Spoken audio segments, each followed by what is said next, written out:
بالله من شرور أنفسنا ومن سيئات أعمالنا من يهده الله فلا مضل له ومن يضلله فلا هادي له ونشهد أن لا إله إلا الله وحده لا شريك له ونشهد أن سيدنا ومولانا محمدا عبده ورسوله أما بعد فأعوذ بالله من الشيطان الرجيم بسم الله الرحمن الرحيم ما كان لبشر أن يكلمه الله إلا وحيا أو من وراء حجاب أو يرسل رسولا فيوحي بإذنه ما يشاء إنه عليم حكيم. محترم بزرگوں دوستو، ہم نے پہلی نشست میں وحی سے متعلق کچھ تمہیدی باتیں آپ حضرات کے سامنے پیش کی تھی. اس کا خلاصہ یہ ہے کہ اللہ رب العزت نے اس دنیا میں جب ہم کو بھیجا ہے تو اس دنیا میں بھیجنے سے ایک ہمارا وقت ہے، ہماری ایک زندگی ہے، وہ گزرنا ہے.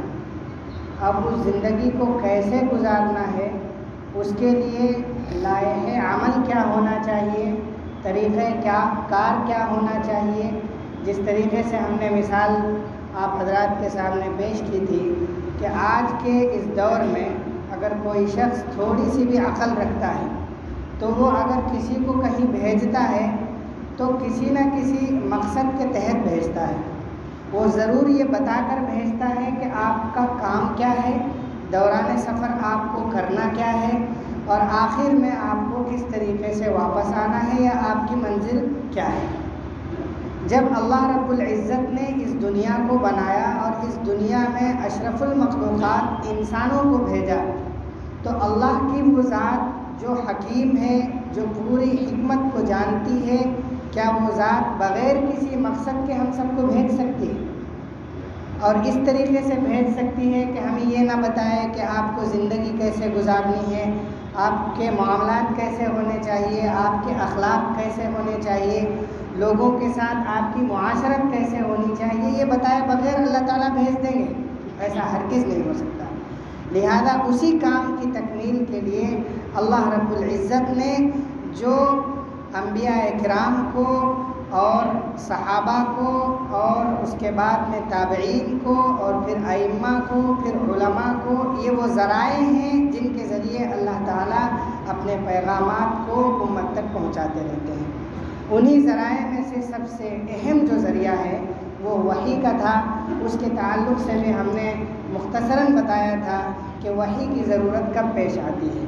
حواس، انسان کے جو حواس ہیں وہ 5 ہیں، جس میں آنکھ، کان، ناک، لمس اور ذوق، یہ 5 چیزیں آتی ہیں. یہ انسان کو ایک علم فراہم کرتی ہیں کہ آپ کو کیا کرنا چاہیے. جب انسان کے یہ حواس کام کرنا چھوڑ دیتے ہیں تو اس موقع پر اللہ رب العزت نے علم کا ایک دوسرا ذریعہ رکھا ہے، وہ ہے عقل. یہ شارٹ میں بتا رہا ہوں، میں مختصر بتا رہا ہوں، اس کی تفصیل بتا چکا ہوں تاکہ ربط پیدا ہو جائے، اس لیے کہہ رہا ہوں. اللہ نے جو دوسرا ذریعہ علم کا بنایا ہے وہ ہے عقل. یعنی جب یہ 5 حواس انسان کے کام نہ کریں تو انسان اپنے عقل کی طرف جائے. عقل وہاں پر یہ بتاتی ہے کہ اس کام کو کیسے کرنا ہے. اس کے بعد میں اگر یہ دوسرا ذریعہ بھی فیل ہو جاتا ہے، حواس کام کرنا چھوڑ دیں، عقل کام نہ کرے، تو جو تیسرا ذریعہ علم کا اللہ نے رکھا ہے وہ ہے وحی کا. یعنی وحی کے ذریعے اللہ رب العزت اپنے انبیاء کرام کو مخصوص پیغامات کے ذریعے ایک بات بتلاتے ہیں، اور انبیاء کرام اور اس کے جو معزز بندے ہوتے ہیں وہ قوم و ملت تک اللہ رب العزت کے پیغام کو بھیجتی ہیں. یہ تھا پچھلی نشست کا خلاصہ. اب اس نشست میں ہمیں یہ سمجھنا ہے کہ اللہ رب العزت نے نبی پاک رسول پاک صلی اللہ علیہ وسلم کو اس دنیا میں بھیجا تو اس دنیا میں آپ صلی اللہ علیہ وسلم کے آنے سے پہلے جتنے انبیاء کرام تھے اللہ نے ان سب کو ان کی امتوں کے لیے کچھ پیغامات دیے. وہ بعض مرتبہ مختلف ذرائع سے تھے، ضرورت کے موقع پر ہوتے تھے. جس طریقے سے بھی ہو سکے اللہ تعالیٰ اپنے انبیاء کرام کو پیغامات دیتے تھے. وہاں پر طریقہ کار یہ ہوتا تھا کہ اللہ رب العزت ان پیغامات کو بعض مرتبہ انبیاء کرام کے دلوں میں ڈال دیتے تھے، ان کو ایک مضمون سمجھا دیا جاتا تھا اور وہ اس مضمون کو قوم کے سامنے، لوگوں کے سامنے بتا دیا کرتے تھے۔ اور بعض مرتبہ ایسا ہوتا تھا کہ تمام مضامین کو ایک ساتھ پیش کر دیا جاتا تھا، جس طریقے سے آپ صلی اللہ علیہ وسلم کی بعثت سے پہلے حضرت موسیٰ علیہ السلام کو اللہ رب العزت نے ایک کتاب دی جس کا نام تورات ہے۔ وہ کتاب اللہ رب العزت نے تمام پیغام کو ایک ہی ساتھ حضرت موسیٰ کے حوالے کر دیا۔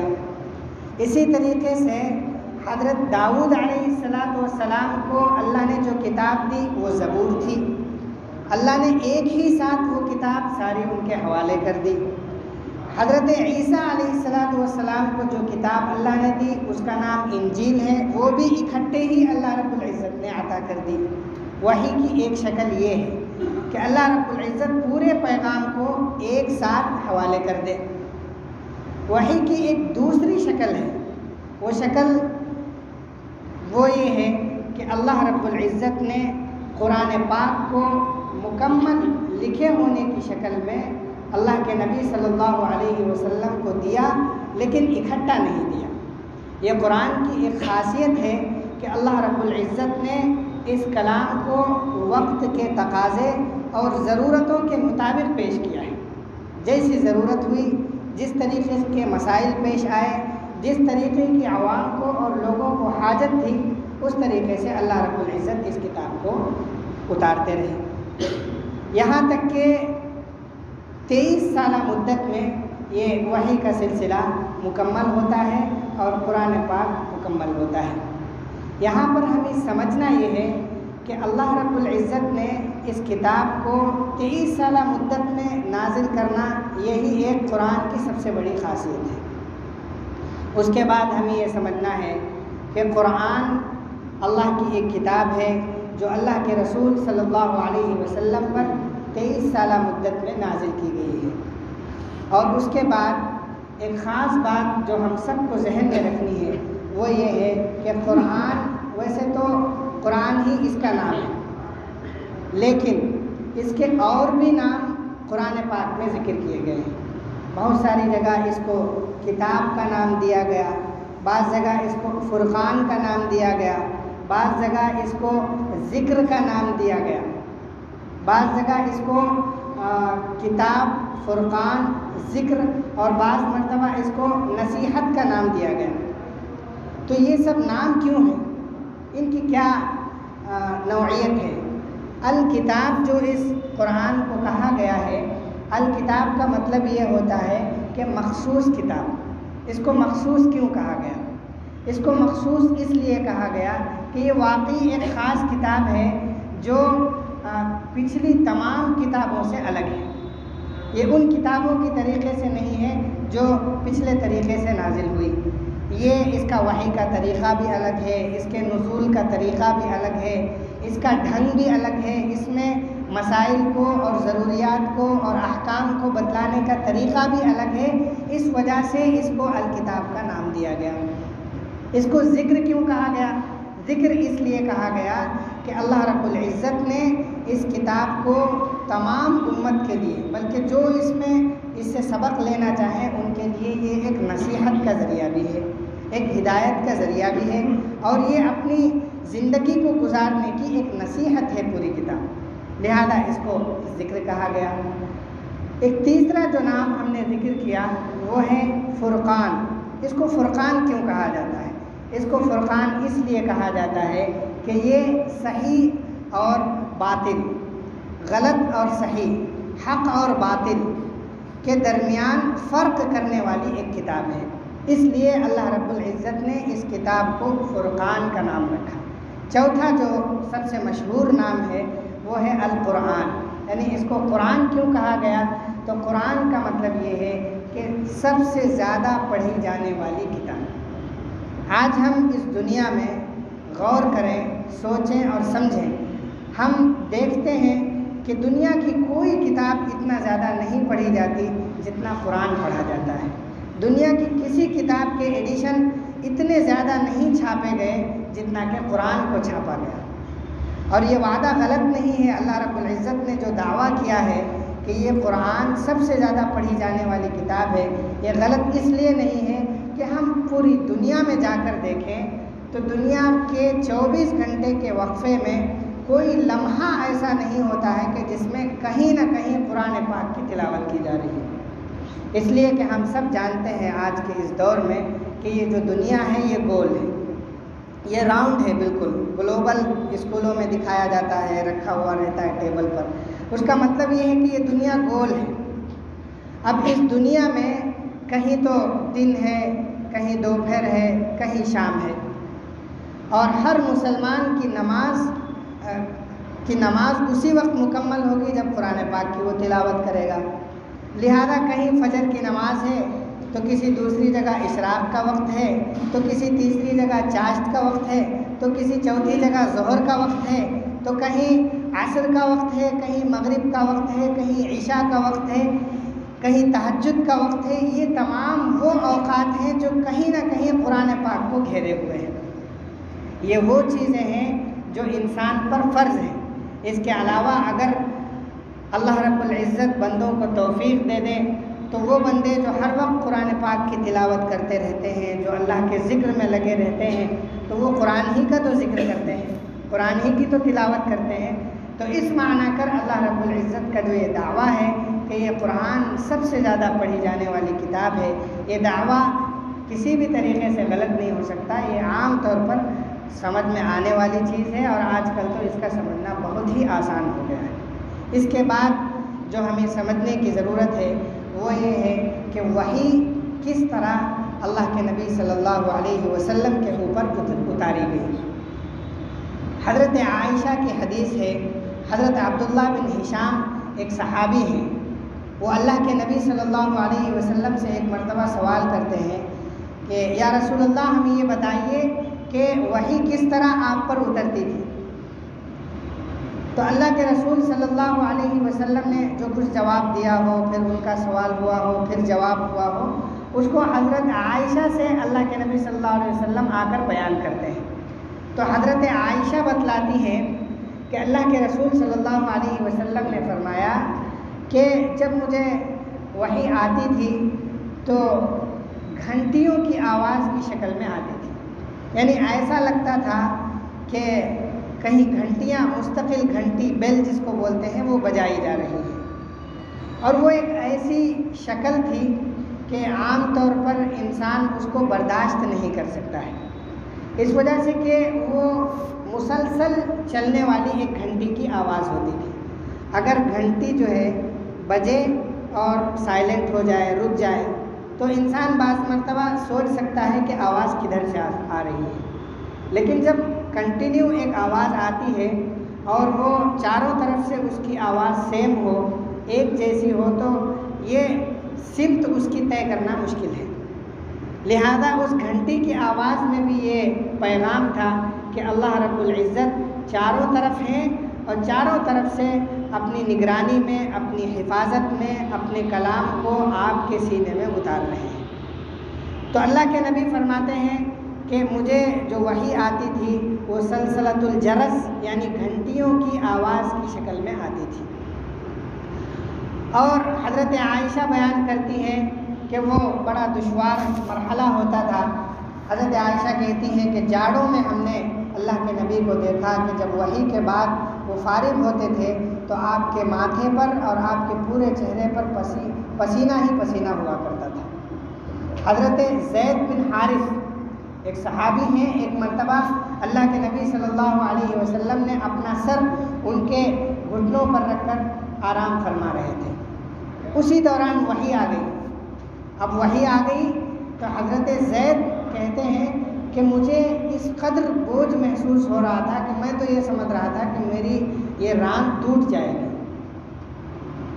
اس وزن کو، اس بوجھ کو اللہ کے نبی صلی اللہ علیہ وسلم اس طریقے سے برداشت کرتے تھے، اور اس کے بعد میں جو حالات ہوتے تھے وہ حالات ہم سب کے سامنے ہیں کہ اللہ کے نبی صلی اللہ علیہ وسلم پھر ٹھیک ہوتے، پھر اس کا اس کو صحیح طریقے سے لکھواتے اور پھر پوری امت تک اس کے پہنچانے کا انتظام کرتے۔ وحی کا جو یہ سلسلہ ہے یہی وہ سلسلہ ہے جو کامیاب سلسلہ ہے۔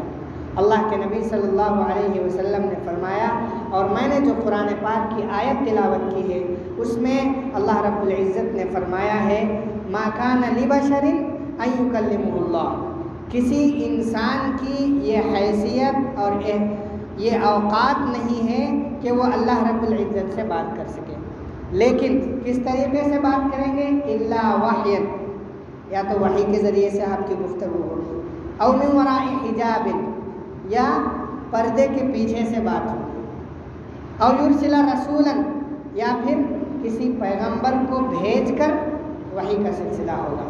لہذا اللہ کے نبی صلی اللہ علیہ وسلم کی زندگی میں اگر ہم دیکھیں تو وحی جو آپ صلی اللہ علیہ وسلم پر اتاری جاتی تھی اس کو حضرت جبرائیل علیہ السلام لے کر آتے تھے۔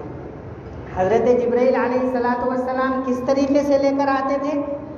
احادیث میں منقول ہے اور سب سے صحیح روایت یہی ہے کہ حضرت دحیہ کلبی جو ایک مشہور صحابی ہیں، انتہائی خوبصورت اور با اخلاق صحابی تھے، ان کی شکل میں حضرت جبرائیل علیہ السلام آیا کرتے تھے اور وہی آپ صلی اللہ علیہ وسلم کے سینے میں اتار دیا کرتے تھے۔ اور بعض روایات میں یہ آتا ہے کہ حضرت دحیہ کلبی کے طرز پر نہیں بلکہ کسی بھی صحابی یا کسی بھی اچھے شخص کی شکل میں اللہ کے نبی صلی اللہ علیہ وسلم کے پاس حضرت جبرائیل آیا کرتے تھے۔ لیکن ایک تیسری بات بھی یہ ہے، اور وہ بھی ایک تیسرا طریقہ ہے وحی کا، کہ حضرت جبرائیل علیہ السلام 3 مرتبہ یعنی پوری عمر میں، اس 23 سالہ پورے مرحلے میں، بلکہ پوری اللہ کے نبی صلی اللہ علیہ وسلم کی عمر میں صرف 3 مرتبہ ایسا اتفاق ہوا ہے کہ حضرت جبرائیل علیہ السلام اپنی صحیح شکل میں اللہ کے نبی صلی اللہ علیہ وسلم کے سامنے آئے ہیں۔ ایک وہ مرحلہ ہے جب اللہ کے نبی نے خواہش ظاہر کی تھی کہ میں آپ کو دیکھنا چاہتا ہوں، اس موقع پر حضرت جبرائیل نے اپنا چہرہ انور دکھایا تھا۔ دوسرا مرحلہ ہے جب معراج ہوئی تھی، جب معراج کے لیے اللہ کے نبی صلی اللہ علیہ وسلم لے کر گئے تھے، اس موقع پر اللہ کے نبی صلی اللہ علیہ وسلم صحیح شکل میں آئے تھے۔ اور تیسرا جو مرحلہ ہے وہ نبوت سے پہلے کا مرحلہ ہے، جب بچپن میں تھے آپ لوگوں نے واقعہ سنا ہوگا کہ سینہ چاک کیا گیا تھا، دل کی صفائی ہوئی تھی اور اس کے بعد میں پھر دل کو رکھ دیا گیا تھا۔ اس موقع پر جو سرجن بن کر آئے تھے حضرت جبرائیل، اس موقع پر اللہ کے نبی نے دیکھا تھا۔ یہ 3 وہ مراحل ہیں کہ اللہ کے نبی نے حضرت جبرائیل علیہ السلام کو دیکھا۔ باقی جتنے بھی مراحل ہیں ان مراحل میں یا تو وحی پردے کے پیچھے سے آئی ہے، یا پیغمبر کے ذریعے سے آئی ہے، یا دل میں القاء کیا گیا ہے۔